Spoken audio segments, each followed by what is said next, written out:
शैतानुर्रजीम बिस्मिल्लाहिर्रहमानिर्रहीम। Last time हमने 3 cases किए थे, अब आखिरी केस है इस एक्सरसाइज का, चौथा case.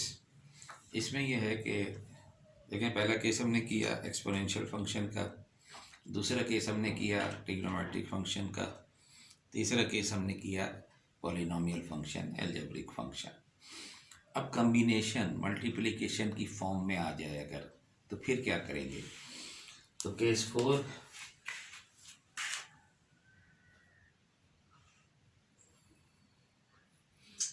if qx is aebx multiply by a polynomial,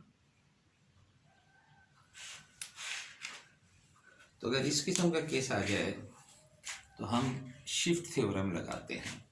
we use shift theorem.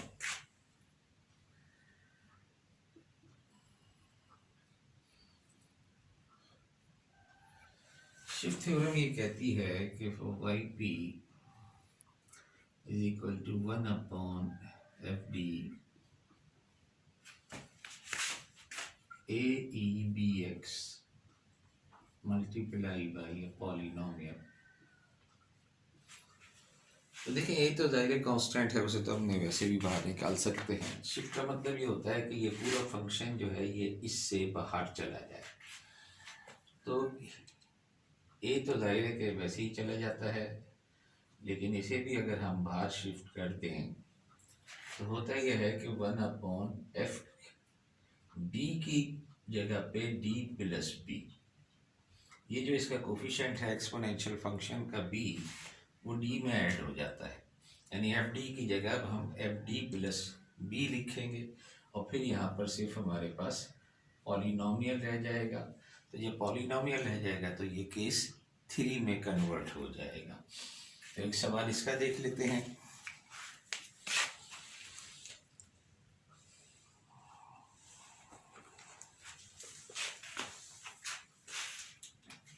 Question number 13, D square minus 7d plus 12 y is equal to e raise to power 2x multiply by X cube minus 5x square.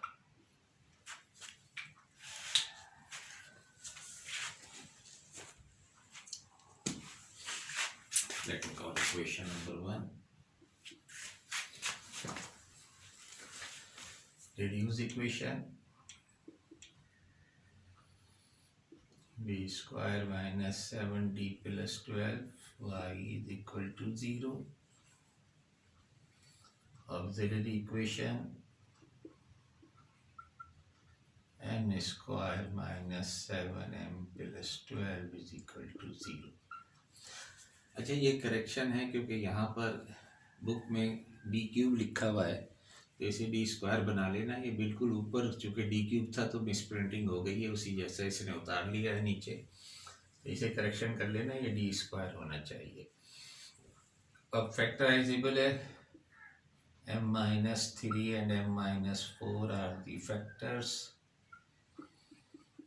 तो यहाँ से आपके पास m is equal to 3 and m is equal to 4 are 2 roots of this auxiliary equation. Therefore we have yc is equal to a1 e raised to power 3x plus a2 e raised to power 4x.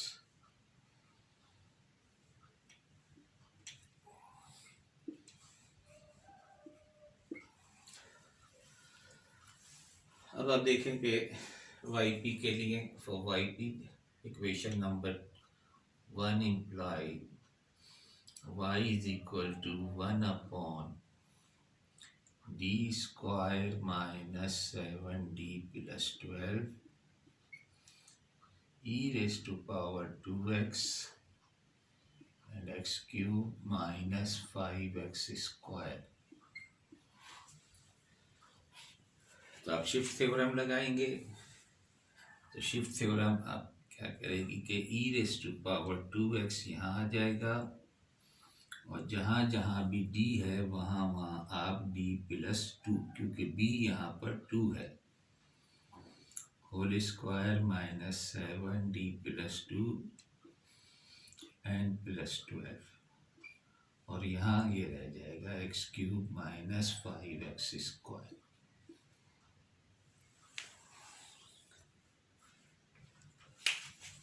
Open कर लो, simplify कर लो, और फिर case 3 अब ये बन गया है।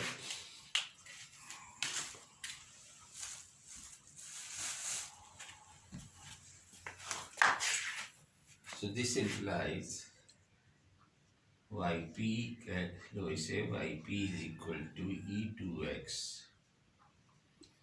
1/d² +4d +4 -7d -14 and +12 multiplied by x³ -5x². So this is equal to e2x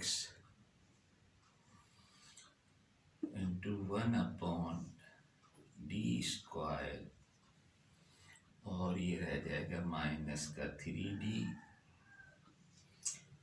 और ये हो जाएगा प्लस का 2 x³ -5x²। तो ये आपके पास बच गया, और अब इसे आप ऊपर ले जाइए। पहले तो 2 को कॉमन निकाल के 1+ की फॉर्म बनाइए इसे, e2x 1/2 कॉमन लोगे तो 1+, अब चाहो तो इसे, क्योंकि तरतीब से लिखना ज़्यादा बेहतर है कि पहले 3d लिख लो बाद में ये, तो ये चाहो तो ऐसे ही लिख लो, d² -3d, ये आपके पास इंटू x³ -5x²। अब जाहिर है इसे न्यूमरेटर में ले जाएंगे आप, तो ये e2x upon 2 1+ d²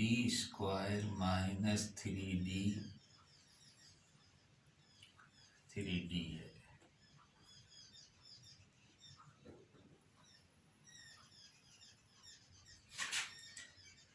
power -1 into x³ -5x²।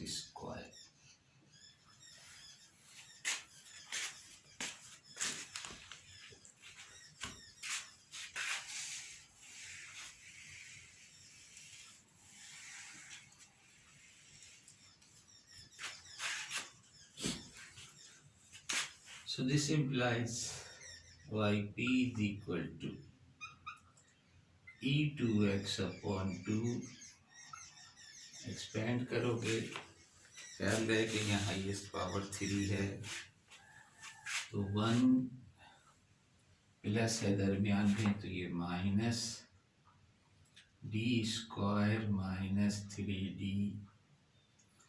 Plus d² -3d का होल स्क्वायर, एक टर्म और आएगी d² -3d की पावर 3, और इससे आगे लिखने की ज़रूरत नहीं है क्योंकि इसकी पावर क्यूब हो जाएगी, इससे आगे जो भी पावर आएंगी वो x³ से ज़्यादा होगी, लिहाजा इसको यहीं रोक दो।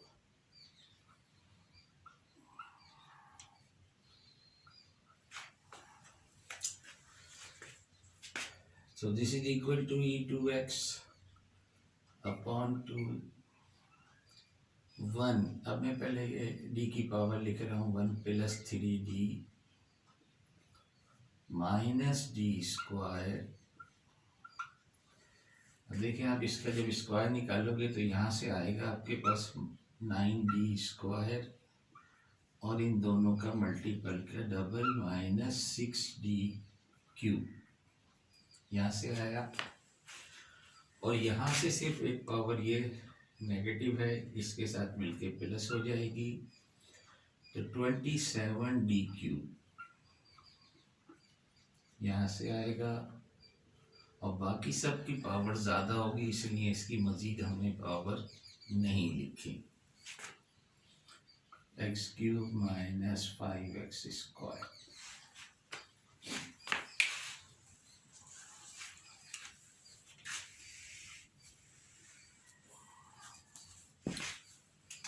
So this is equal to e2x upon 2। अब ज़रा इन्हें सिंप्लीफाई करके लिख लो पहले तो बेहतर है। 1 प्लस 3d स्क्वायर इकट्ठे कर लो तो प्लस 8d स्क्वायर, और ये 36 है और ये माइनस का 6 है। नहीं, ये तो स्क्वायर के साथ है तो 27 माइनस प्लस का 21 D cube x cube minus 5x square.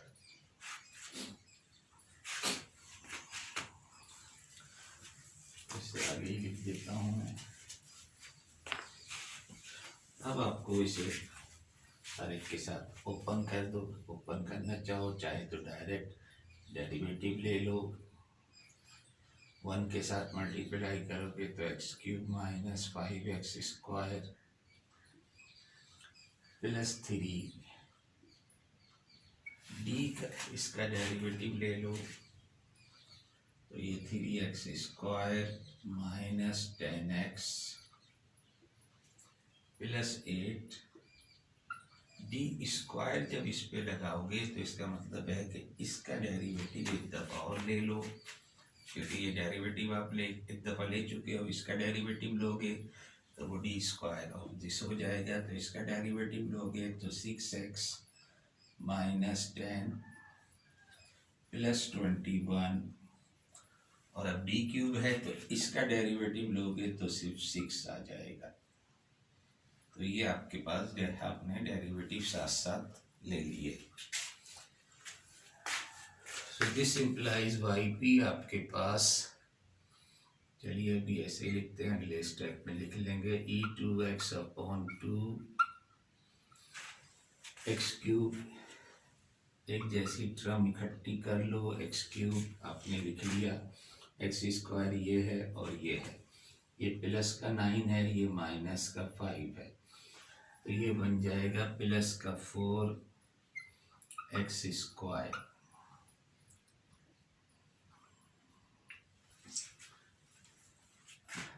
अब आप देखें ये माइनस का 30x है और ये प्लस का 48x है, तो ये माइनस का 30 प्लस का 48, तो ये बन जाएगा प्लस का 18x।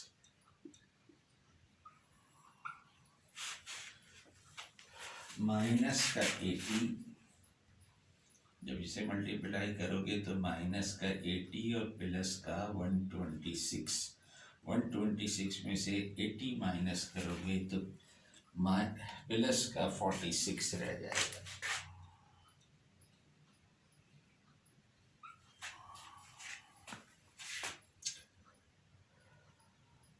तो ये आपके पास वाई पी आ गया है। वाई सी आप निकाल चुके हो, दोनों को ऐड कर दोगे तो y आ जाएगा। Therefore y is equal to Y C आपके पास है a1 e3x plus a2 e4x plus, अब चाहो तो 2 का अंदर ले जाओ, चाहो तो ऐसे ही रहने दो, e2x upon 2 x cube plus 4x square plus 18x and plus 46. That will be the answer.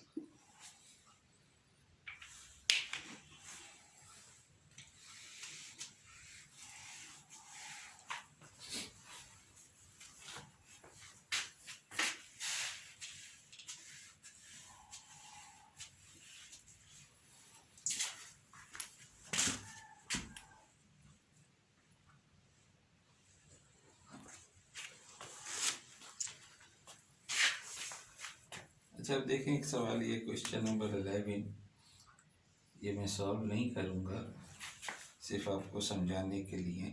Question number 11 ये है कि D cube minus D square plus 3d plus 5 y is equal to EX sine 2x।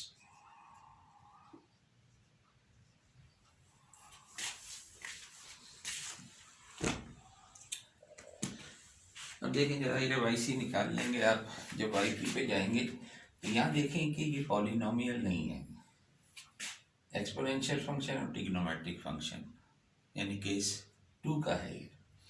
तो जब आप इसे इकट्ठा कर लेंगे, यानी वाई पी निकालने के लिए, ये मैं जगह छोड़ के लिख रहा हूँ कि जब वाई पी निकालने के लिए आप लिखेंगे 1/FD,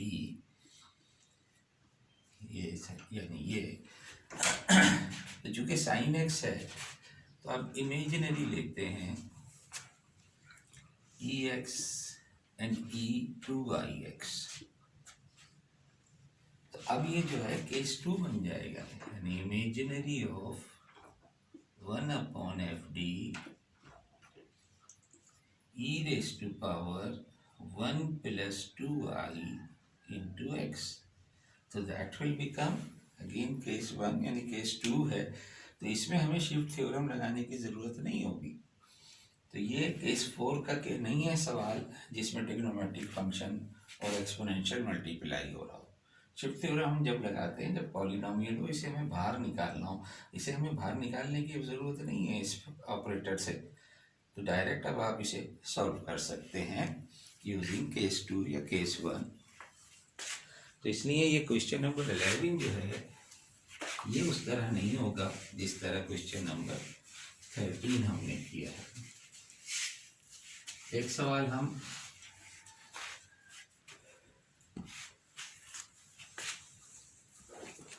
initial value boundary value condition के इनिशियल वैल्यूज हैं यहाँ पर। क्वेश्चन नंबर 16,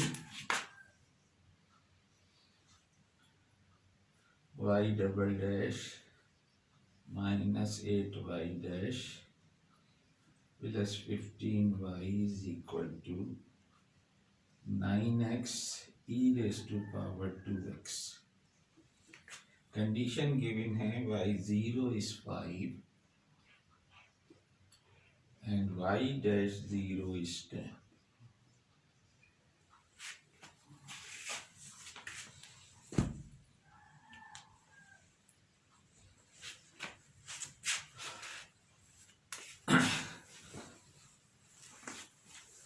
तो रिड्यूस्ड इक्वेशन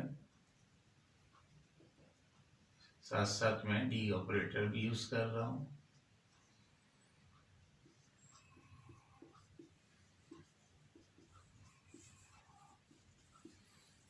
ऑक्सिलरी इक्वेशन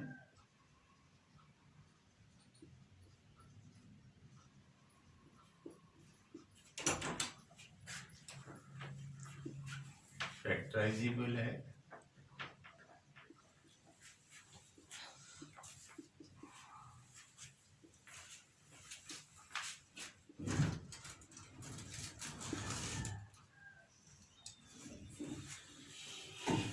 तो आपके पास YC आ जाएगा A1 e raised to power 3x A2 e raised to power 5x।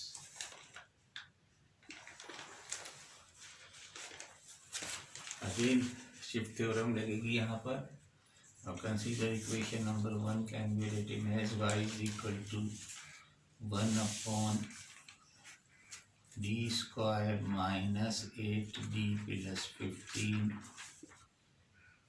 into 9x e2x। Shift theorem लगाओगे तो yp is equal to 9e2x को बाहर निकाल दो और d की जगह अगेन d प्लस 2, क्योंकि b जो है वो 2 है।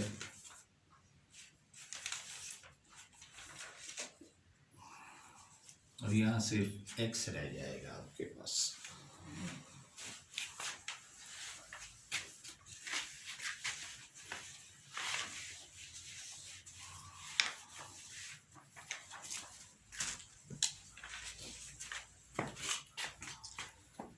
this implies yp is equal to 9e2x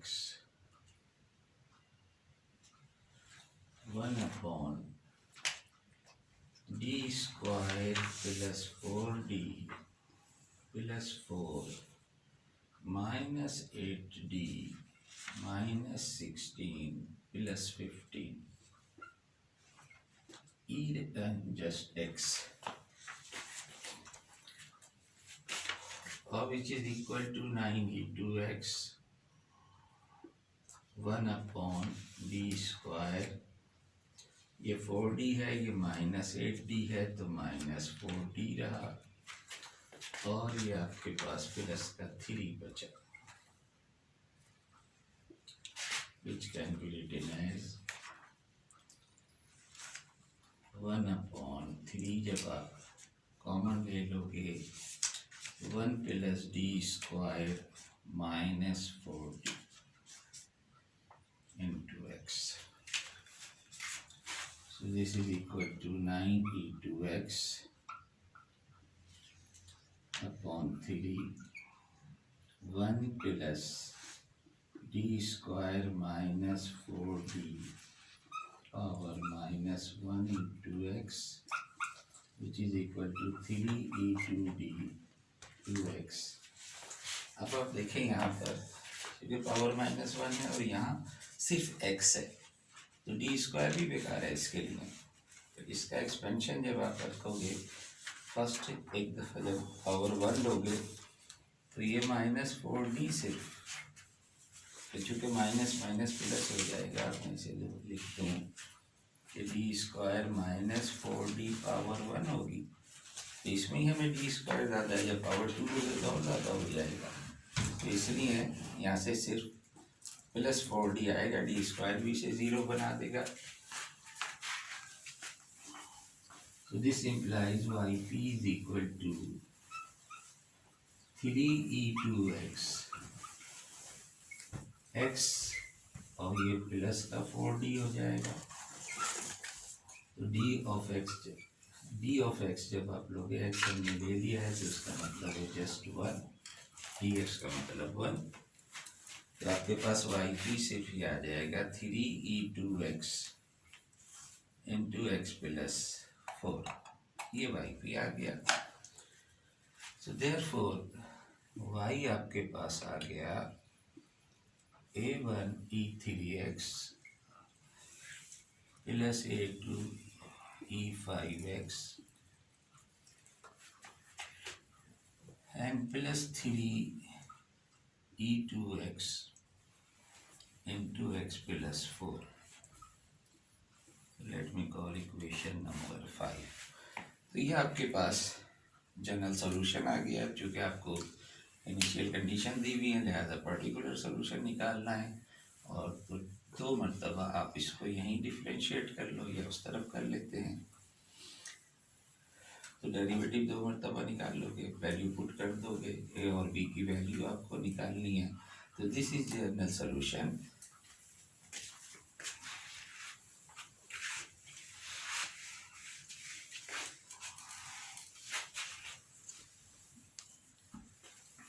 differentiate करो तो y dash is equal to 3a1e3x plus 5a2e5x, यहाँ u इंटू ई का फॉर्मूला यूज होगा, keep e2x as it is, derivative of bracket is 1, keep x plus 4 as it is, derivative of e2x is 2e2x। तो इसका मतलब है y dash आपके पास आया 3a1e3x plus 5a2e5x plus 3 common निकाल लो, तो यहाँ पर है 2x